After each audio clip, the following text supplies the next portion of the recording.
Jusqu'à 13h, Côte-Nord. Attitude. Côte-Nord. Côte-Nord. Attitude. Côte-Nord Attitude du 19 octobre 2017. Tommy Auger, journaliste pour Nous TV, et Jean Saint-Pierre, journaliste pour Attraction Radio. Salut Jean. Bonjour Tommy. Ça va bien? Oui, vous passez ça à Nous TV, notre débat d'hier. Hein? Oh que oui, exactement. Je suis en train de le monter présentement, de revoir. Visuellement, là, ça donne aussi de l'information supplémentaire. Hein? On entend les voix, on entend les gens se répondre comme ça, mais côté visuel, il y a beaucoup aussi de symbolique là. Le Dans langage non verbal. Exact, exact. Mm-hmm. Eh bien, on va en parler, on va le résumer dans nos nouvelles tantôt, ce débat, mais on a plein d'autres sujets à vous offrir au menu de ce midi à Côte-Nord Attitude. On va parler de la situation dans les centres de la petite enfance, les CPE ici à Sept-Îles. On le sait, la négociation, mais ça traîne en longueur, hein, la négociation avec le gouvernement pour le renouvellement du contrat de travail des travailleuses en garderie. La CSN a l'impression que on s'attaque à la qualité des services, notamment au niveau des ratios là, du nombre de jeunes que chaque technicienne ou travailleuse en garderie peut garder avec elle. C'est avec la vice-présidente de la CSN Côte-Nord, Cindy Saint-Laurent, qu'on va aborder le dossier des CPE. Elle travaille d'ailleurs au CPE les Petits Lutins ici à Sept-Îles. Cindy Saint-Laurent qui est au Havre actuellement. On va la rejoindre par téléphone dans quelques instants. Tout de suite après, on parle du fameux dossier de la protection du caribou. Ouais, c'est un gros dossier, ça, hein? C'est un méchant gros dossier, ça. Et on le sait, il y en a deux sortes de caribous, hein. Il y a les caribous forestiers. Moi, j'en ai déjà vu, entre ici puis Rivière-au-Tonnerre, des caribous forestiers. Effectivement, il y a tout un dossier concernant l'avenir du caribou forestier. Mais dans le Nord aussi, là, la table des Autochtones, 7 nations autochtones du Nord et du Québec et du Labrador ont adopté des mesures récemment, entre autres concernant la chasse au caribou. C'est dur de dire aux Inuits ou aux Autochtones de ne plus chasser le caribou. C'est de les encadrer, Oui, donc c'est le directeur du SNAP Québec, le groupe écolo SNAP Québec, avec qui on va aborder le dossier. On parle même des projets miniers, hein. Il y en a qui sont dans la maison du caribou, semble-t-il, et qui serait peut-être mieux de pas se réaliser. Ça, c'est un autre paire de manches quand même, dire à des gens qu'on ne réalisera pas des projets miniers qui sont en poste. Donc, Alain Blanchot est biologiste, écologiste et directeur du SNAP Québec. On parle de l'avenir du caribou. Il y avait une conférence de presse de la maison de soins palliatifs Les Limes des Sables ce matin. Exactement. On lançait la campagne annuelle de financement pour la maison de soins palliatifs Les Limes des Sables qui réunit plusieurs événements. Le prochain sera le fameux 5 à 8 en collaboration avec plusieurs partenaires, mais entre autres le Port de Sept-Îles, le Club Rotary et le NCSM Joliette, en plus de Les Limes des Sables. On a présenté notre présidente d'honneur qui sera d'office autant pour le 5 à 8 que pour le téléradioton de Les Limes des Sables qui aura lieu au mois d'avril. Donc pour la première fois, une présidente d'honneur qui sera là pour toute la campagne de financement. Donc, on recevra dans les alentours de 12h40 la directrice de Les Limes des Sables, Suzanne Cassista, ainsi que la présidente d'honneur de cette campagne 2017-2018 pour la récolte, Chérie Anne Féquette.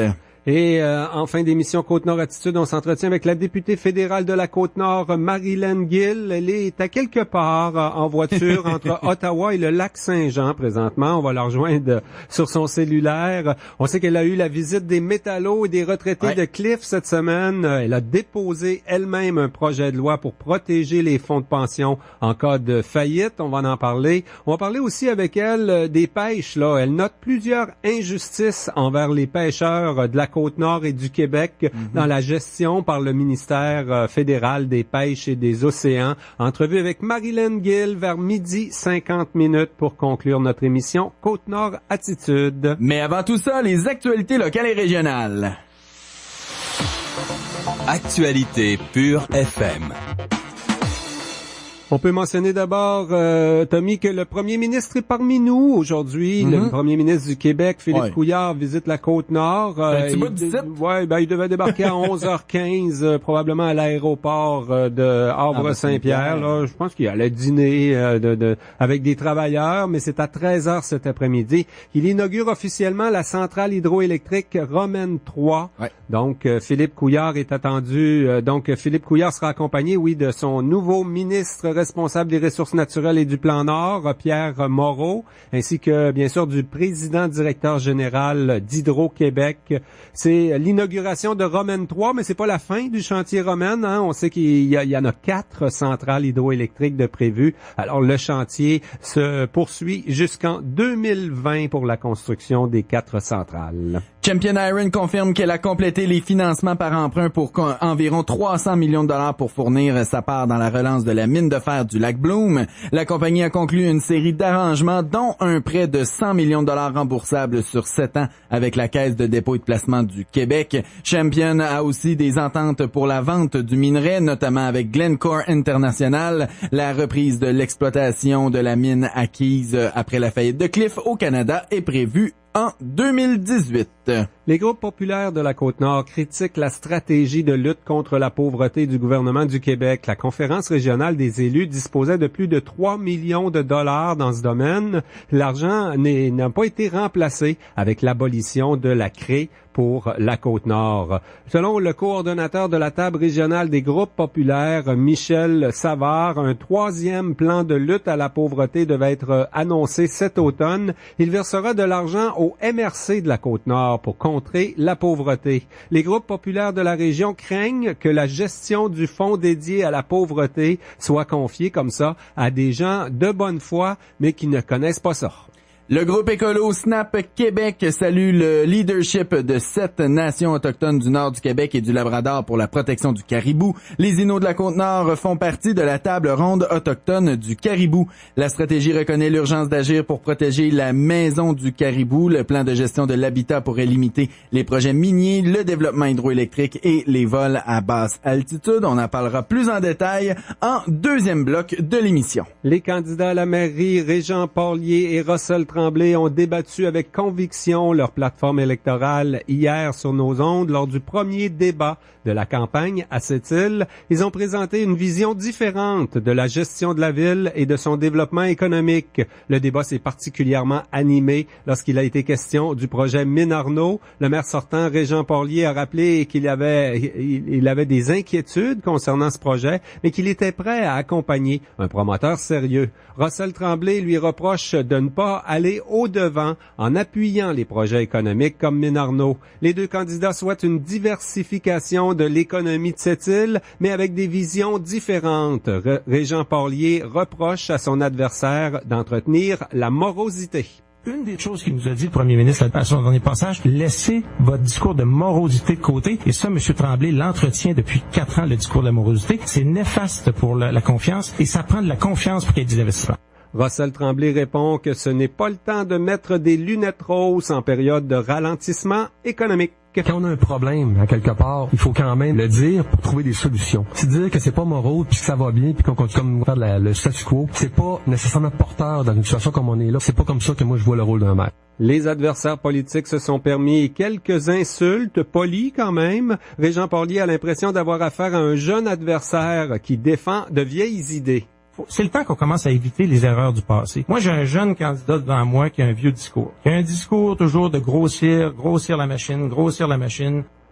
Russell Tremblay dit avoir affaire à un beau parleur, petit faiseur. Vous avez parlé aux gens. Vous êtes un beau parleur. Vous parlez beaucoup. Il n'y a pas de problème. Vous vivez encore d'espoir qu'on va attendre que ça revienne, le cycle économique. On va faire des petites mesures en attendant qui sont sympathiques.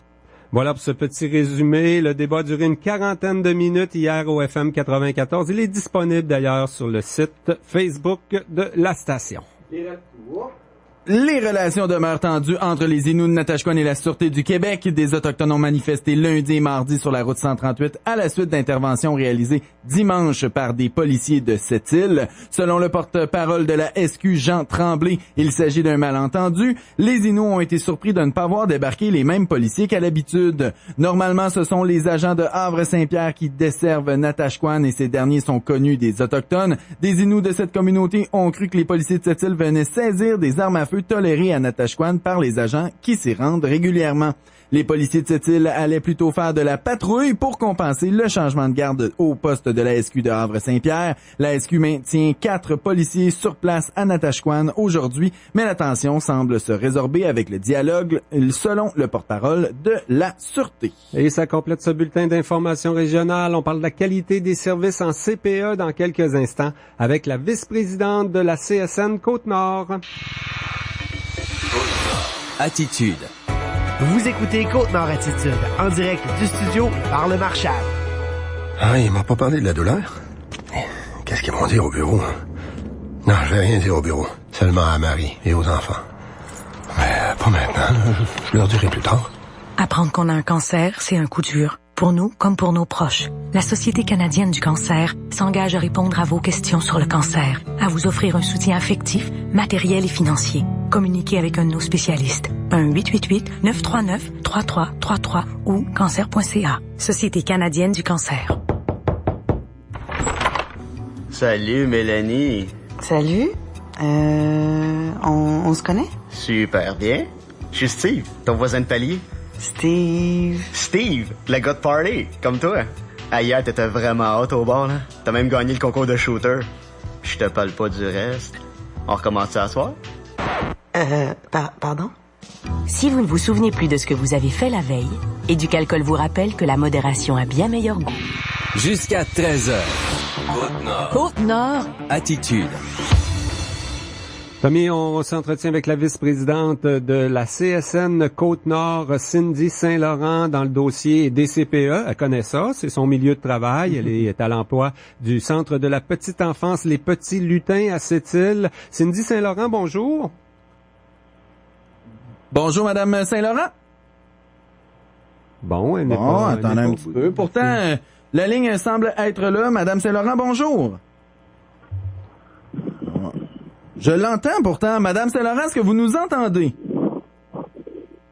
Bon, ben, elle doit pas nous entendre. Bon, on va ben, faire regarde. une courte pause, quoi? Ouais, donnez-moi juste un petit instant, là. Je vais régler quelque chose sur la mise en onde. On va prendre une courte pause, à peine quelques secondes, et on vous revient tout de suite pour parler du dossier des CPE à l'instant.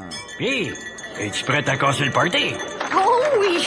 Après mon verre de trop, je pensais aller renverser du vin rouge sur la robe de la mariée puis faire une scène mémorable. Et toi? C'est une question de minutes.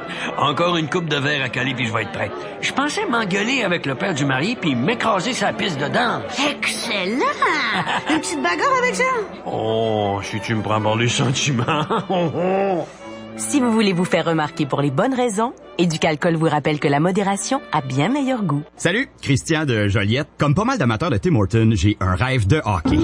Dans mon rêve, Sidney Crosby me demande de faire le dernier tir en fusillade. Puis là, je dis, voyons, t'es le Sidney Crosby. Puis lui, il dit, toi, t'es le Christian de Joliette. Puis là, on gagne le championnat. Il y a des rêves de hockey inaccessibles et d'autres pas, comme collectionner toutes les cartes à jouer de la LNH de Tim Hortons. Obtenez un paquet de 3 pour $1 à l'achat d'une boisson. Vous pourriez trouver l'une des 87 cartes signées par Crosby. Taxe en dans les restaurants participants pour une durée limitée. Détails sur collectionnerpourgagner.ca. Avez-vous entendu la nouvelle? On va revenir en ondes directement. Ça va être plus simple comme ça. Donc, Madame Saint-Laurent, bonjour. Bonjour. Ah, bon, voilà. Là, on l'entend. On va parler donc de la négociation dans les CPE. C'est ton milieu de travail, hein? Toi, t'es à l'emploi des Petits Lutins ici à Sept-Îles. Oui, Petits Lutins, maintenant fusionné avec le CPE La Ritournelle. Oui. Et c'est quand même une négociation qui traîne en longueur, hein? Quoi? Ça fait plus de 2 ans. Ça débouche pas, la négociation. C'est principalement avec le gouvernement du Québec qu'on a de la misère à s'entendre.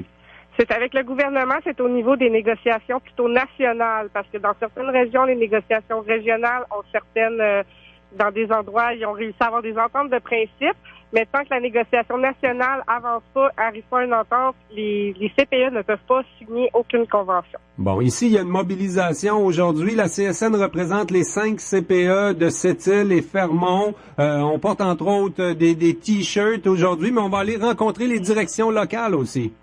Oui, ça a déjà été fait dans certains CPE, des éducatrices, une délégation d'éducatrices sont allées rencontrer la direction avec un texte leur expliquant que on veut pas reculer sur les facettes de nos négociations, qu'on veut avoir encore un service de qualité à offrir auprès des enfants. Ça a été dit à la direction avec une copie donnée aussi aux présidences des CA, des CPE. Oui, on parle justement dans votre communiqué de ce matin là beaucoup de la qualité des services éducatifs pour c'est ce que veulent défendre les 130 travailleuses que vous représentez là à Sept-Îles et Fermont. Donc on négocie pas juste vos salaires finalement là. Non, pas du tout. On est très conscientisés à la qualité de nos services. On tente tout étudier à l'intérieur d'un système d'éducation pour offrir une pédagogie et un service de qualité aux enfants. C'est d'abord pour eux qu'on est là aussi. Et le fait avec les coupures et les nouvelles façons de gérer les établissements, les éducatrices ont de plus en plus grande demande de donner un service adéquat, mais avec beaucoup moins de ressources et d'aide des ressources. Oui, à la base, c'est le ratio quand même qui assure une certaine qualité de l'encadrement. Là, à un moment donné, c'est comme dans une classe au primaire, hein, finalement. Si on a 40 élèves pour un professeur, c'est bien différent de si on en a 22. Est-ce que ça fait partie de la négociation, ça, les ratios aussi? Oui, il va y avoir des négociations par rapport au ratio global, parce qu'une éducatrice, en général, si je vous donne l'exemple d'une éducatrice d'un groupe de 3 ans, doit avoir une éducatrice pour 8 enfants. Par contre, s'il compte le ratio global, c'est-à-dire s'il compte les éducatrices tous présentes dans le CPE, même s'ils ne sont pas dans le même local que vous, ils peuvent augmenter votre ratio à 9 ou à 10 en autant que le ratio global d'établissement est respecté. Ça veut dire que vous pouvez avoir dans votre local de 4 ans un enfant de 2 ans, par exemple, qui est pas nécessairement, votre local n'est pas nécessairement adapté à cette tranche d'âge-là non plus. Oui, c'est pas les mêmes activités pour un 4 ans et un 2 ans non plus. Ça devrait pas être dans les mêmes groupes, dans les mêmes locaux. Effectivement, puis pour ce petit enfant-là qui change continuellement de local, c'est pas nécessairement facile pour les enfants ni pour les parents de savoir de venir porter son enfant le matin, penser le laisser à son éducatrice titulaire pour finalement se rendre compte qu'il est passé la journée dans le local d'une autre éducatrice. Pas que le service est pas bon, puis pas que l'autre éducatrice n'est pas compétente, au contraire. Les éducatrices ici font de leur mieux et sont très excellentes au travail. Par contre, pour la qualité de l'enfant, sa stabilité, son lien de sécurité, c'est bien aussi que son éducatrice puisse s'en occuper puis avoir une continuité avec le parent et d'avoir de notre routine. Oui. Est-ce que les parents, justement, sont plutôt de votre bord dans un dossier comme ça, là? C'est sûr que les parents, ils veulent une qualité de service. Maintenant, les négociations sur les salaires, peut-être que dépendant, là, on peut se sentir moins concerné. C'est sûr, mais je vous dirais qu'en général, les commentaires que j'entends, c'est sûr que les parents sont fébriles, sont inquiets par rapport si un jour on va sortir en grève, oui ou non, parce que c'est sûr que ça va avoir un impact sur leur quotidien. Par contre, sont sensibles à ce qu'on vit, sont sensibles à la capacité qu'on peut donner un service, des fois, de qualité comme autrefois à leurs enfants. Donc, ils comprennent la cause, puis je vous dirais que souvent, je les sens derrière nous. Oui, j'imagine que c'est un petit peu la même chose avec les directions locales, là, comme toi dans ton CPE, les petits lutins puis tout ça. La direction est plutôt favorable à ce que l'atmosphère soit bonne puis que les travailleurs soient heureux dans l'exercice de leurs fonctions, non? Ben, c'est sûr que les employeurs aimeraient beaucoup pouvoir eux aussi donner ce service de qualité-là, mais eux aussi, je crois qu'ils ont certaines exigences, des contraintes aussi financières à cause des coupures faites par le gouvernement du Québec.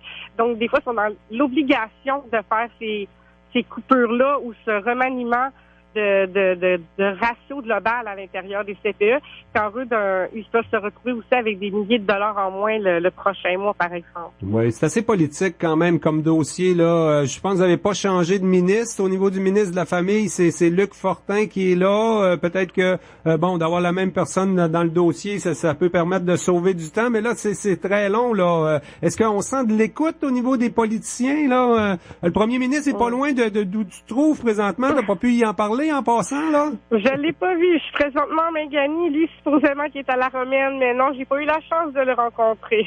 Mais le ministre Fortin, je sais pas, il fait des efforts quand même, non? Ben, je sais que notre comité national de négociation travaille très fort à la négo aussi. Ça fait du surplace, par contre, là. Il n'y a pas encore de fermeté à 100% parce qu'on n'a pas eu encore le mandat de sortir en grève, mais là, on augmente un peu la pression. On en parle directement aux directions de nous supporter aussi. Dans le fond, on a une bataille commune sur certains points face au gouvernement de donner ce service de qualité-là. Donc, ça serait important que le ministre Fortin soit à l'écoute des éducatrices ainsi que du milieu de l'éducation, du service de garde par rapport aux enfants du Québec. D'ailleurs, votre travail est de plus en plus reconnu, la qualité des personnes, la compétence des personnes qui sont dans notre réseau de CPE. Entre autres, sur le site commercemonde.com, on en parle justement là des CPE et des développements du réseau au Québec. Énormément. C'est un réseau qui est envié un peu partout au pays aussi. C'est des éducatrices qui sont formées, 3 ans de formation pour un DEC. Ensuite, il y a des formations qui sont données sur plusieurs sujets. Il y a une formation constante qui doit être donnée, mais encore une fois, dû aux coupures faites par le ministère, ces formations-là se font de plus en plus rares. Il y avait des formations qui pouvaient être plus spécifiques sur certains comportements ou spécificités d'une réalité locale. Je vous dirais que l'employeur peut aller nous fournir une formation là-dessus. Là, c'est vraiment de plus en plus rare parce que les moyens sont plus là, les coupures sont trop présentes, c'est difficile de gérer un peu partout, là. Rapidement, qu'est-ce qui est prévu maintenant? Là, je pense qu'il y a un mandat de grève, il y a 2 jours de moyens de pression qui s'organisent la semaine prochaine pour les CPE de cette île? Ben, pour les mandats de pression, j'ai pas encore eu le constat. Par contre, on a obtenu un mandat de grève de 6 jours. On a 6 jours en banque qui a été voté à 93% sur la Côte-Nord. Ça va être à utiliser au moment jugé opportun. On attend d'avoir des nouvelles de notre comité national, savoir comment ça se passe. Il y a 2 jours la semaine prochaine de négociations justement au national. Okay. Ça sera là qu'on aura nos moyens de pression pour, en même temps que les négos, parce qu'on les appuie, on appuie notre comité. Oui. Donc, on sera tenu au courant de savoir si ça s'est bien passé ou non, puis on verra l'étape suivante par la suite. Mais là, ton président, Guillaume Tremblay, nous a promis que les parents seraient prévenus à l'avance quand vous allez faire ces 6 jours de grève-là. Là. C'est toujours ça qui est prévu, j'espère? C'est toujours ça qui est prévu. On n'a jamais décidé un bon matin de faire la grève et de jamais aviser nos parents. Ils vont toujours être informés une période à l'avance pour pas les laisser mal pris. Ben, bonne chance dans cette négociation, Cindy Saint-Laurent. Je rappelle que tu es vice-présidente de la CSN Côte-Nord. Merci pour l'entrevue radio. Ben, je vous remercie. Bonne journée. Jusqu'à 13h. Côte-Nord. Côte-Nord. Attitude. Pure FM 94.1. Salut, Christian de Joliette. Comme pas mal d'amateurs de Tim Hortons, j'ai un rêve de hockey. Dans mon rêve, Sidney Crosby me demande de faire le dernier tir en fusillade. Puis là, je dis, voyons, t'es le Sidney Crosby. Puis lui, il dit, toi, t'es le Christian de Joliette. Puis là, on gagne le championnat. Il y a des rêves de hockey inaccessibles et d'autres pas, comme collectionner toutes les cartes à jouer de la LNH de Tim Hortons. Obtenez un paquet de 3 pour $1 à l'achat d'une boisson. Vous pourriez trouver l'une des 87 cartes signées par Crosby. Taxe en su dans les restaurants participants pour une durée limitée. Détails sur collectionnerpourgagner.ca. Avez-vous entendu la nouvelle? En plus d'être disponible à Sept-Îles, le réseau TELUS Pure Fibre est maintenant arrivé à Moisy, Parc-Ferland et Clark-City. Avec la fibre optique jusqu'à la maison, vous pouvez maintenant accéder au meilleur du divertissement avec téléoptique et combler la maisonnée avec des vitesses Internet allant jusqu'à 250 mégabits symétriques. Afin de vous faire découvrir tous les avantages des produits optiques, passez nous voir chez MD Communication, votre détaillant local de Place de Ville ou à notre nouveau kiosque temporaire des Galeries Montagnaises. Venez rencontrer notre équipe d'experts et profitez-en pour participer à notre concours de lancement offert par MD Communication. Vous pourriez gagner une télé 4K de 55 pouces ou un iPad mini. On vous attend! Vivez l'expérience du service primé lors de vos prochaines vacances familiales. Sunwing vous offre la plus grande sélection d'hôtels les mieux cotés, l'accès au plus grand parc aquatique des Caraïbes et des excursions exclusives. Envolez-vous avec le numéro 1 dans le Sud et économisez jusqu'à 40% avec la garantie de protection de prix comprise. Réservez avec votre agent de voyage ou sur sunwing.ca. Chez Côte-Nord Mitsubishi, on fait de la place pour les nouveaux modèles 2018. On liquide tous les modèles 2017 en inventaire à partir de 0% d'intérêt. De plus, on vous offre sans frais un ensemble de pneus d'hiver incluant les roues et la pose. Et ce n'est pas tout. On vous offre 250 Hermès et 250 $ d'essence. Mitsubishi, mieux construit, mieux garanti. C'est promis, c'est moi qui vous le dis. Sylvain Mercier, Côte-Nord Mitsubishi, 100 rue Napoléon à Sept-Îles. Détail en concession, l'offre prend fin le 31 octobre. L'équipe de construction Leclerc et Pelletier est à la recherche d'une adjointe administrative pour effectuer diverses tâches de comptabilité et de secrétariat. Les personnes intéressées doivent faire parvenir leur CV à administration@leclercetpelletier.com ou se présenter à nos bureaux du 563 boulevard Nord-Est. Côte-Nord. Attitude. Tommy, tu sais que la Société de la nature et des parcs, SNAP Québec, s'intéresse au dossier du caribou depuis plusieurs années. Le directeur général est aussi un biologiste. Il est avec nous au bout du fil. Alain Branchot, bonjour. Oui, bonjour.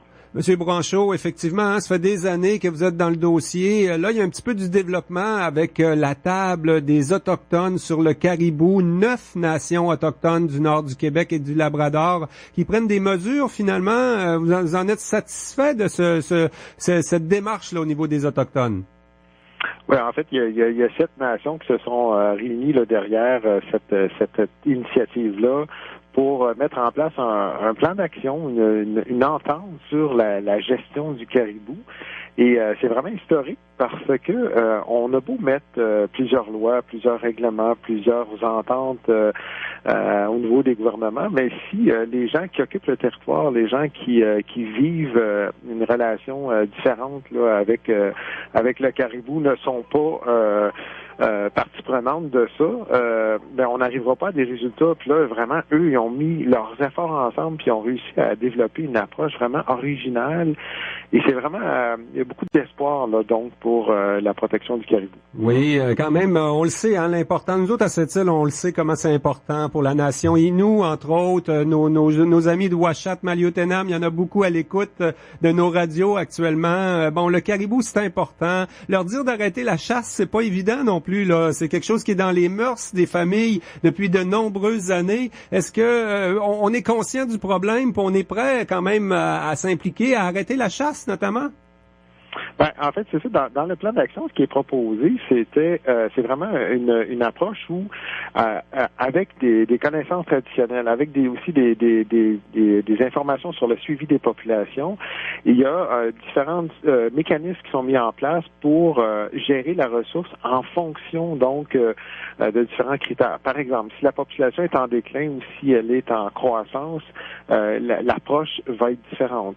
Dans certains seuils, on va permettre un prélèvement commercial. En deçà d'un certain seuil, ben, on ne permettra plus cette exploitation commerciale-là. Il y a différents seuils, il y a différents types de prélèvements. Donc, c'est sûr que pour les Premières Nations, les Inuits, le lien est important entre le caribou et la poursuite des pratiques traditionnelles. Donc, le fait d'arriver avec un plan comme ça, un plan aussi qui est endossé par les autres nations, parce qu'il y a des territoires qui se chevauchent au niveau de la pratique traditionnelle, ça fait en sorte qu'ils vont pouvoir peut-être harmoniser aussi leur prélèvement, puis s'assurer qu'il y ait une communication sur les nouveaux prélèvements qui sont pris dans une perspective de gestion de la ressource, puis dans une perspective du maintien de ce lien vital-là.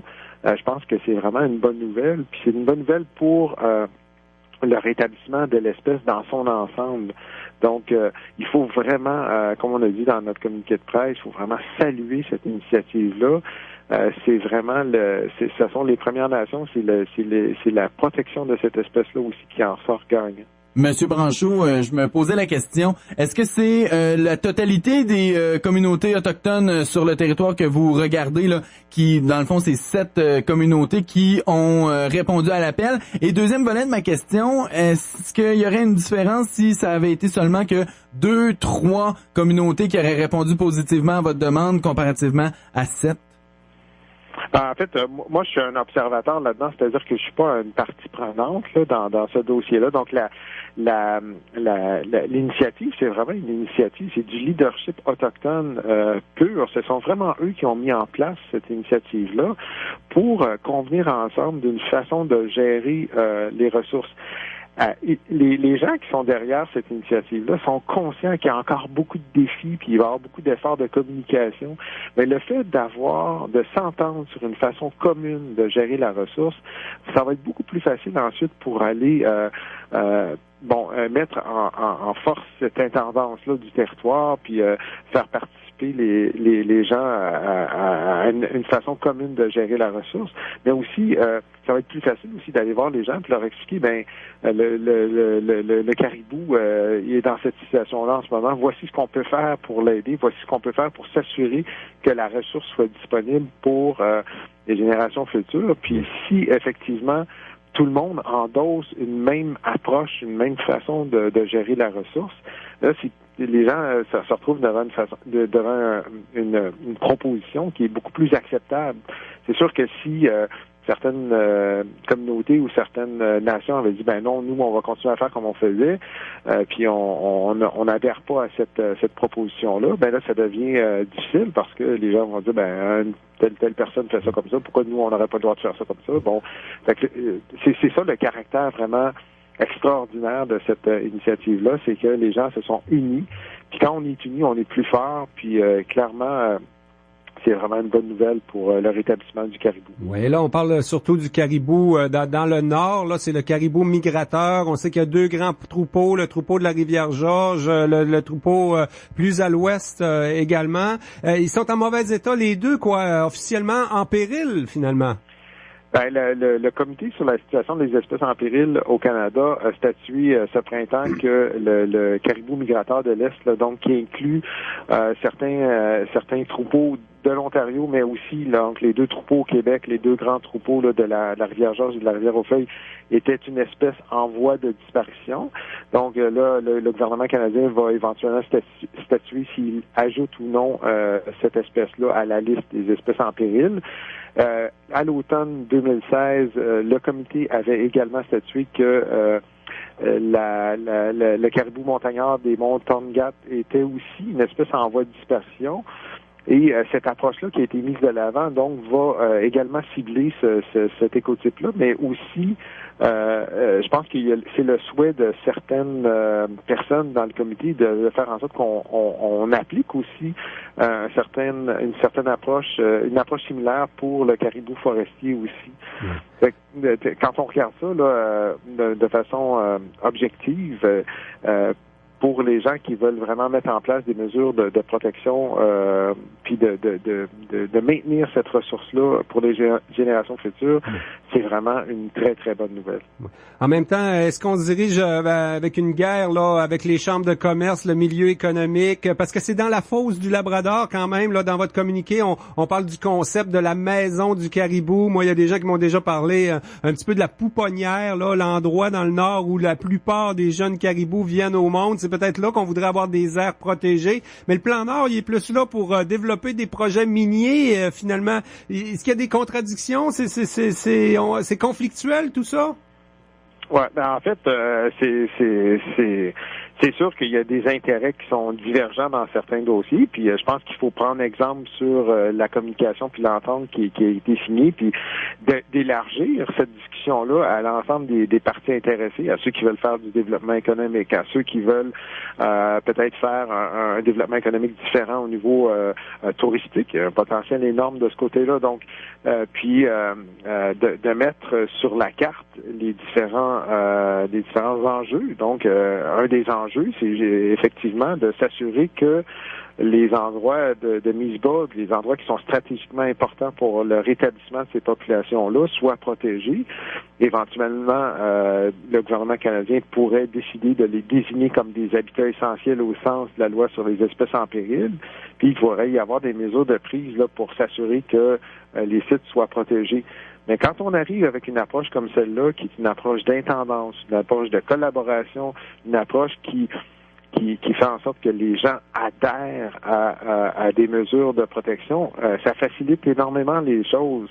Puis c'est dans cet esprit-là que je pense que nous, ce qu'on dit, c'est que c'est pas incompatible, mais il faut faire ça dans un ordre, c'est-à-dire qu'il faut identifier clairement quels sont les enjeux de conservation, puis après voir comment on peut déployer du développement économique de façon séquentielle, de façon structurée pour tenir compte de ces enjeux écologiques-là. Puis je pense que dans le passé, ce qui est arrivé, c'est que les gens ont pas fait ça, puis là, se sont butés à des confrontations. Je pense qu'on peut faire ça différemment maintenant. Je pense qu'on a les connaissances scientifiques, on a la maturité au niveau des intervenants pour le faire, puis moi j'invite les gens à s'asseoir et à discuter comme ça. Et c'est pas toutes les compagnies non plus qui sont opposées aux mesures de protection pour le caribou. Là, je voyais un article dans le Journal de Québec cette semaine qui dit que Kleenex exige la protection du caribou. 8 compagnies forestières, en fait, ou des acheteurs de papier là préfèrent un peu l'option d'offrir quelque chose de vert à leurs clients. Là. Kleenex, c'est quand même gros à la planète, ça. Oui. Puis ce qu'il faut retenir de ça, c'est que c'est un des messages que nous, à la Société pour la nature et les parcs, on passe souvent, c'est que il y a un avantage vraiment pour les entreprises également à ce qu'on clarifie la situation, c'est que si c'est clair que à ces endroits-là on peut faire de l'économie, on peut faire du développement, on peut faire du prélèvement, et à ces endroits-là on ne peut pas, puis que c'est clair dans l'esprit de tout le monde, à ce moment-là c'est beaucoup plus facile pour eux d'avoir un plan de développement de leur entreprise ou un plan de prélèvement, puis c'est plus facile aussi pour le gouvernement de dire, puis l'ensemble des intervenants de dire, bon, ces endroits-là, on va pouvoir créer une aire protégée, ces endroits-là, on va pouvoir créer un parc, on va pouvoir commencer à développer une économie soutenable, une économie qui permet d'emmener des gens puis de faire travailler des gens localement sans avoir à faire du prélèvement, sans avoir à faire de la destruction d'habitat. Fait que je pense que les compagnies ont commencé à comprendre ça, puis pour avoir plus de prévisibilité, c'est important pour elles que rapidement on sache à quoi s'en tenir. Je pense qu'il y a un mouvement aussi qui est en train de se produire au niveau des minières, qui souhaitent également que le gouvernement soit plus proactif puis identifie de façon très claire là où il entend mettre des mesures de protection ou là où il souhaite qu'il y ait une protection en guillemets efficace, c'est-à-dire que les gens s'approprient cette histoire-là puis décident de dire il faut mettre en place des mesures d'intendance, comme on a vu avec l'initiative extraordinaire là, de la table autochtone pour la protection du caribou. Eh bien, Monsieur Alain Branchot de la Société de la nature et des parcs SNAP Québec, un gros merci pour cette entrevue en direct. Hey, merci à vous. Au revoir. Jusqu'à 13h. Côte-Nord. Côte-Nord. Attitude. Pure FM 94.1. Avertissement. Certaines personnes pourraient ressentir une forte envie de voir de la neige tomber suite à ce message. Nous préférons vous en avertir. Ben oui, les souffleuses Yamaha sont arrivées et prêtes à la livraison chez Sept-Îles Motosport du 487 rue Québec. La gamme de souffleuses ultra performantes Yamaha est déjà disponible en modèle 624, 1028 et 1332, tout acheté et à démarreur électrique. De plus, en octobre seulement, obtenez sans frais jusqu'à 5 ans de garantie. Pour moi cet hiver, pas de casse-tête avec la neige. Le service et les bons prix, c'est chez Sept-Îles Motosport du 487 Québec que ça se passe. 88 968 4151. Avec des capsules web vues plus de 10 millions de fois, le phénomène Marthe Laverdière sera en spectacle dans notre région. Jean de la Côte-Nord, si vous le savez pas, il annonce un tsunami dans votre coin. Le 18 et le 19 octobre, je serai à Port-Cartier, au Café Graffiti, pour mon premier show d'humour, Le Monde selon Marc. Je parle de mon premier bikini, une expérience traumatisante. Je vous attends. Une collaboration de Pascal Automobile, billetterie au 766-0101. Certaines personnes préfèrent voir leur verre à moitié plein. D'autres préfèrent le voir à moitié vide. Il y a ceux qui, à mi-chemin, se découragent et abandonnent, et ceux qui sont stimulés par la moitié du chemin parcouru. Mais peu importe la façon dont nous choisissons de voir les choses, le fait est que moins de la moitié des électeurs votent aux élections municipales. Et la moitié des électeurs, c'est loin d'être suffisant. Aux élections municipales, ne faisons pas les choses à moitié. Le 5 novembre, votons. Un message du directeur général des élections du Québec. Le jeu Monopoly d'ici est de retour chez McDonald's.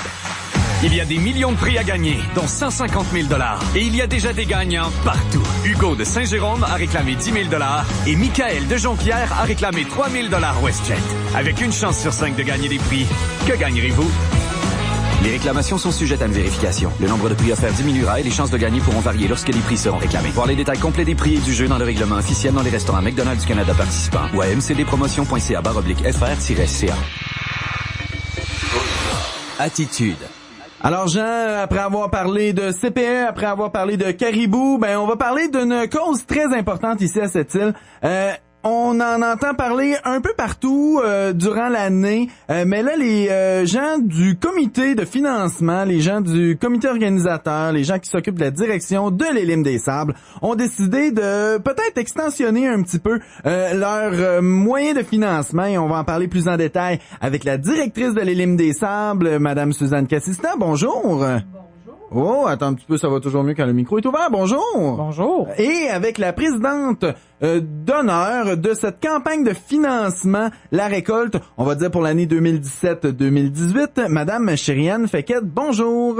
Bonjour. Donc, premièrement, Suzanne, on présente une présidente d'honneur et c'est la première fois là, qu'on donne un mandat aussi long à une présidence d'honneur. Oui, on voulait présenter le financement de l'Élim des Sables autrement. Parce que les gens étaient habitués, on avait le téléradioton et on disait objectif 175 000. Et là, quand les gens, on atteignait cet objectif-là, les gens disaient oui, mais vous avez l'objectif. Oh, mais c'est beaucoup plus compliqué que ça. Parce que l'objectif, c'était l'objectif de cette activité-là. Mais le financement de l'Élim des Sables, faut se dire qu'on a un budget de fonctionnement de 860 quelques mille dollars par année. Le gouvernement nous en donne 430. Il faut aller chercher le reste. Alors, la portion du Téléthon, parce que cette activité-là va demeurer, elle demeure toujours la même. Mais sauf que le reste du financement, la sollicitation, le fait de convaincre les gens de l'importance de soutenir à l'année longue, c'est ça qu'il faut changer dans la mentalité. Alors, on le fait de cette façon-là. Et pour la présidence d'honneur, ça donne plus de temps pour imaginer des nouveaux moyens, des activités, se concentrer aussi sur les grandes activités. Madame Chériane Fekete, vous, la prochaine activité, c'est vraiment le 5 à 8. C'est ça votre priorité pour l'instant? Oui, c'est la priorité pour l'instant. C'est le jeudi le 26 octobre. C'est la soirée de 5 à 8. Mais c'est sûr qu'on a plusieurs d'autres projets qui auront lieu après le 5 à 8 jusqu'à mois d'avril. Et ce matin, vous présentiez là une formule. Vous donniez un bel exemple. Là. On y va toujours avec l'exemple du café. Là. Un café par jour, un café par semaine ou un café par année, ça peut faire une grande différence. Quel message vous avez lancé ce matin? Mais ce matin, j'ai comme cette nuit, en fait, je me suis réveillée vers 2h30 pour savoir, avec plein d'idées qui sortent de la tête, je me disais, premièrement, il faut éduquer la population. C'est quoi les services offerts par l'Élim des Sables, jusqu'à quel point qu'il faut qu'ils ramassent l'argent, des dons et tout ça de nous, la population, qui sont déjà sollicités beaucoup de droite à gauche avec plusieurs organismes. Donc, je me disais, si chaque maison à Sept-Îles, donc on a environ 6000 maisons dans la ville de Sept-Îles, si chaque maison donnait un café par semaine fois 52 semaines fois 12 mois, fait que ça enlèverait énormément de poids et aussi assurer le futur de notre maison palliative à Sept-Îles, l'Élim des Sables. Et ça, c'est souvent juste un petit geste qu'on fait. On se dit, on va le mettre de côté. On se fait un petit bocal chez nous, puis à chaque semaine, on met un $, qu'on trouve à peu près n'importe où, là, une pièce. Là. Madame Fekete, elle les trouve dans sa voiture, elle, les dollars qui traînent, tu vois. C'est ça qu'elle nous expliquait ce matin. Oui, j'ai dit, $1, c'est pas beaucoup à donner pour une maison complète. Souvent, on est 4-5 dans une maison. Donc, $1 par semaine, c'est pas énorme. Ça change pas notre semaine. Ça ne prive pas, nous, les parents, les enfants avec les activités. $1, comme j'ai dit à matin, j'en trouve régulièrement quand je fais le ménage dans ma voiture. Donc, et voilà, on peut trouver ça $1 par semaine, n'importe où. C'est pas dur pour la personne qui donne, mais ensemble, ça fait une grosse différence pour un organisme comme la maison palliative Sept-Îles, l'Élim des Sables.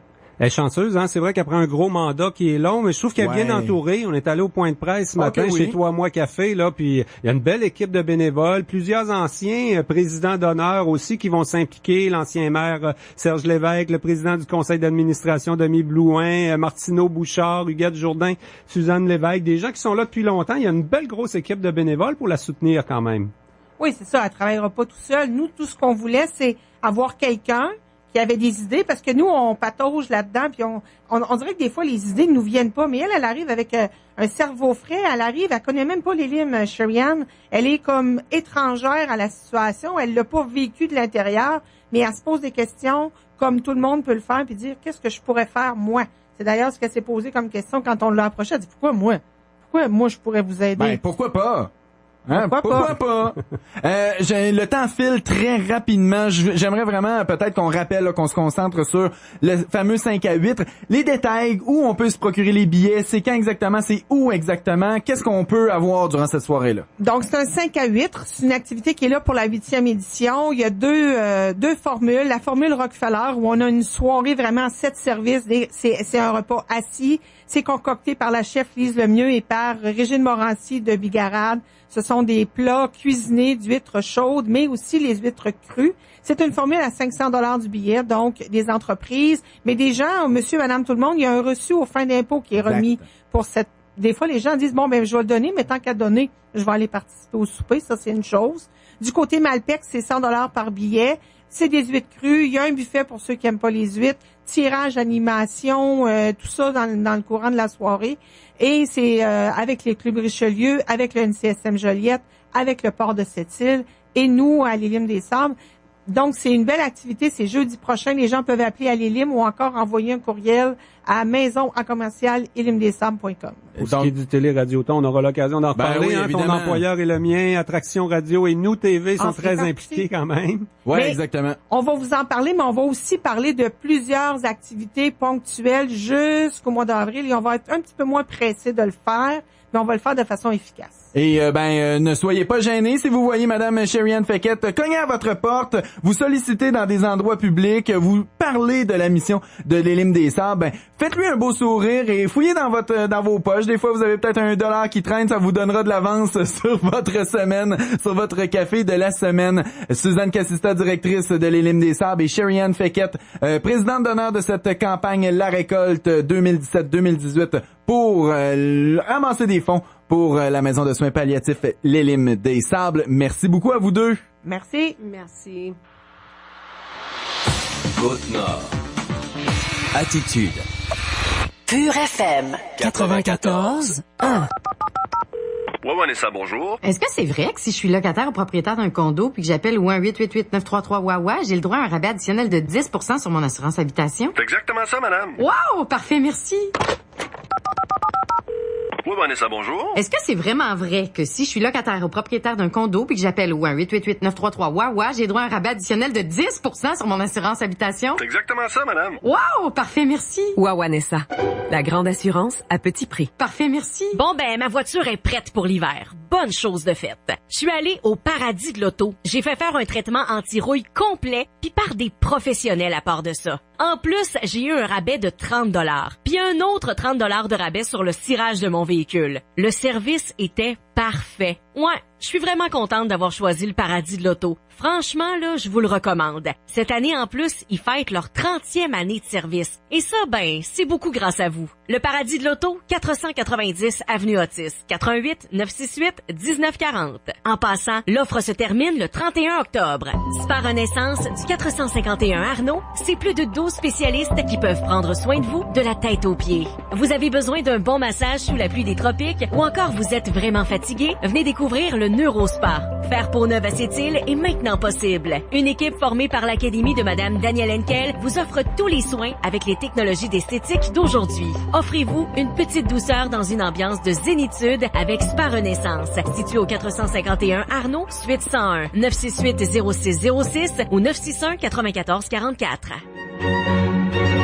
La salle de spectacle Jean-Marc Dion présente ce jeudi 19 octobre Angèle Dubeau et la Pieta à 20h. Pour une dernière fois, l'ultime tournée d'Angèle Dubeau propose, accompagnée de son orchestre La Pieta, un programme composé d'œuvres adorées et redemandées du public, des œuvres qui ont marqué ses 40 ans de carrière. Des billets sont encore disponibles au 962-0100 ou achetez-les en ligne en tout temps au www.salejmd.com. Votre salle de spectacle présente pour vous sur Facebook. Côte-Nord. Attitude. Pure FM 94.1. Jean, on y va un peu à sens inverse. D'habitude, on commence avec la politique et là, on terminera cette semaine en politique. Oui, et ça a été une grosse semaine quand même pour notre députée de la Côte-Nord, Marilyn Gill. Là. Entre autres, elle a reçu la visite des gens des métallos, des retraités de Cliff pour le dépôt de son projet de loi cette semaine. Je pense que c'est toutes des grosses semaines, là, surtout avec Ulysse, que j'ai vu au Parlement fédéral derrière son papa, dans les bras de sa maman hier, au bulletin de nouvelles. À part ça, Marilyn Gill, bonjour. Bonjour.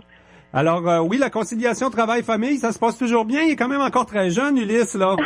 Oui, il y a 5 semaines. Mais oui, ça va quand même assez bien. On s'adapte. Bon. Hey, cette semaine, ça a été quand même chargé. Nous, on a rencontré avant leur départ de Sept-Îles les gens des métallos, les retraités de Cliff. Ils ont fait ça par autobus en plus pour se rendre à Ottawa, dépôt de la pétition, dépôt du projet de loi. Est-ce que tu es confiante, un projet de loi qui vient de la 3e opposition au Parlement fédéral, ça n'a pas autant de poids, non? Pas autant de fois, en fait. Moi, j'ai été très, très heureuse de déposer le projet de loi. Je sais qu'il y a des gens qui sont intéressés par le projet de loi, des gens de tous les partis, pas juste les partis d'opposition non plus. J'ai reçu des appels, je vais vous dire déjà, je peux pas vous dire exactement qui, mais j'ai reçu des appels aussi d'organisations du Canada qui sont intéressées à travailler avec moi pour le projet de loi. Donc, ça touche pas. C'est certain qu'il y a eu la situation de Sears cette semaine. Donc, sur le plan national, il y a beaucoup de gens qui ont été interpellés par ça. Le hasard, même si c'est vraiment malheureux, mais en même temps, ça fait bien les choses. Ça met l'idée de l'avant. Donc, pour moi, oui, j'ai absolument confiance. C'est vraiment... symboliquement, ce qui s'est passé avec tout l'intérêt aussi des médias, là, je pense que le message qui est venu livrer les retraités est un message plus humain, là, l'exemple même de ce qui se passe avec les fonds de retraite, l'appui des syndicats. Puis en même temps, de voir qu'on fait passer le message à l'extérieur aussi au Canada, je pense que ça augure bien. Je suis certain que mon travail, là, il est, maintenant que le projet de loi est déposé et autres, faut que je retourne voir les députés. J'ai un travail de sensibilisation à faire, d'explication. Mais oui, je pense que ça augure bien. On verra le gouvernement Trudeau qui va être le gouvernement de la classe moyenne. Ben voilà, ça c'est un exemple de classe moyenne. Peut montrer un signe encourageant. Mais ton projet de loi, il dépend justement du gouvernement au pouvoir là, qui est majoritaire. Qu'en pense, par exemple, la députée libérale du Labrador? Là, elle a la majorité des gens de Cliff, des retraités qui ont perdu 20% de leur fonds de pension dans son comté, elle là. C'est certain que, j'ai pas vu Mme Jones après le dépôt du projet de loi, mais je l'avais déjà rencontrée pour le projet de loi, puis elle, c'était quelque chose qui l'intéressait.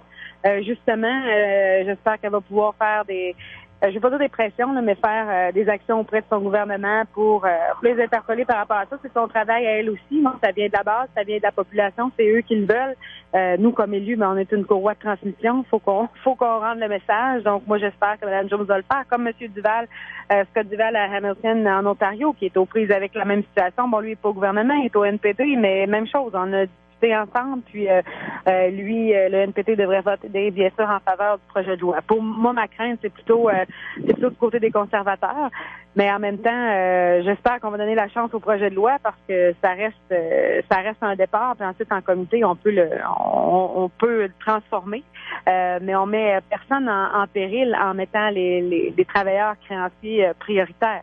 Oui. Les compagnies peuvent toujours être relancées, donc il y a pas de problème de ce point de vue-là, ce qui fait que je pense que ça pourrait, intéresser tout le monde. Mais justement, la députée a dû entendre de toutes sortes de témoignages cette semaine. Tu l'as mentionné, ça s'en vient aussi pour les gens de la compagnie qui était à l'emploi de Sears, qui est aussi en faillite. Mais dans le cas des gens de Cliff, tu as eu plusieurs témoignages. C'est vraiment un drame humain, finalement. Là. Quand on est rendu à la retraite, on n'a pas nécessairement le goût de retourner faire une petite job-in pour le 20 à 40% qu'on perd là, dans nos conditions de retraite. Mm-hmm. Non, puis malheureusement, c'est ça. On se dit, les gens, il y a soit des préjugés, on se dit est-ce que les gens vont nous embaucher aussi, est-ce qu'on a la force de le faire, la force de se battre aussi pour le fonds de pension. Je lève mon chapeau à tous ceux qui l'ont fait et qui le font encore, qui permettent en fait le dépôt du projet de loi. Le projet de loi, c'est pas moi, c'est les retraités qui m'ont rencontré pendant la campagne, puis ensuite avec qui j'ai travaillé. Donc non, en effet, faut protéger les gens. Ça a des échos ailleurs. Il y a 17 000 personnes de Sears. En fait, En même temps, c'est une tendance. Les fonds de retraite, de plus en plus, sont plus des fonds de retraite à prestations déterminées. On nous parle de cotisation à la place, donc ce qui est plus incertain. Donc, ces gens-là travaillent pour maintenant, mais ils travaillent pour l'avenir aussi. Oui. Et il faudrait demander aux députés si eux ont des fonds de pension à prestations déterminées ou c'est des cotisations, eux. Non, c'est sensibiliser aussi. Tout le monde a droit à avoir une retraite juste pour laquelle ils ont payé. C'est la ça, députée, ils ont payé pour leur retraite. La députée Marilyn Gill est aussi porte-parole en matière de pêche et océan pour le Bloc québécois. Il y avait un communiqué là jeudi dernier qui venait de vos bureaux. Dans le fond, si je comprends bien, le Fonds des pêches de l'Atlantique, là, on va investir beaucoup d'argent, 400 millions de dollars partout, sauf au Québec maritime. Ben, c'est ça, on s'inquiète parce qu'il y a 2 volets où il y a un 400 millions qui a été annoncé. Le Québec fait pas partie de ça. Il devrait être dans un 2e volet. Je dis inquiétude. Les gens vont dire, oui, mais c'est pas encore sorti le programme, d'accord, mais habituellement, il faut s'inquiéter avant pour demander quelque chose avant et non pas une fois que tout est fait. C'est pour ça qu'on s'inquiète. C'est certain que c'est tant du côté du gouvernement provincial que du côté du gouvernement fédéral. Donc, Québec a son rôle à jouer là-dedans. Il y a une négociation. Mais pour qu'il y ait un fonds qui soit octroyé, qui va répondre aux besoins du pêcheur, donc qui demande depuis des années, entre autres la recherche, le développement. Ce qu'on veut, c'est avoir notre part juste du programme, parce que on sait comment c'est présentement la pêche. On craint énormément pour son avenir. On perd des quotas, on perd des permis. D'après toi, quoi, le MPO défavorise vraiment la Côte-Nord et le Québec là dans la répartition des quotas, des permis, quand il y a des nouvelles espèces, tout ça? Ouais, on est en train de fouiller justement pour voir ce qui se passe par rapport aux quotas qui ont été enlevés, pour voir c'est quoi la tangente, qu'est-ce qui se passe par rapport aux autres provinces aussi. Mais moi, je vous dirais juste avec un nom de programme comme le Fonds pour l'Atlantique, on s'entend que le Québec est totalement exclu, mais l'industrie de la pêche, que ce soit en Gaspésie, Bas-Saint-Laurent, Côte-Nord, mais c'est quelque chose qui existe et qui est un des piliers de notre économie. Donc, pour moi, juste le nom montre qu'on n'a pas vraiment pensé au Québec déjà à ce moment-là. Ensuite, c'est certain que, comme je disais, il y a le gouvernement du Québec qui doit faire son travail aussi, bien sûr. Il faut qu'il soit interpellé. Mais le gouvernement fédéral aussi qui peut inclure le Québec puis écouter les besoins du Québec, puis entre autres de la Côte-Nord. Oui, on pourrait peut-être regarder le problème dans son entier, puis aller voir aussi du côté du programme d'assurance-emploi là, avec les gens de la Côte-Nord dans l'industrie de la pêche qui se retrouvent dans le trou noir, alors que ceux de la Gaspésie ont d'autres normes aussi.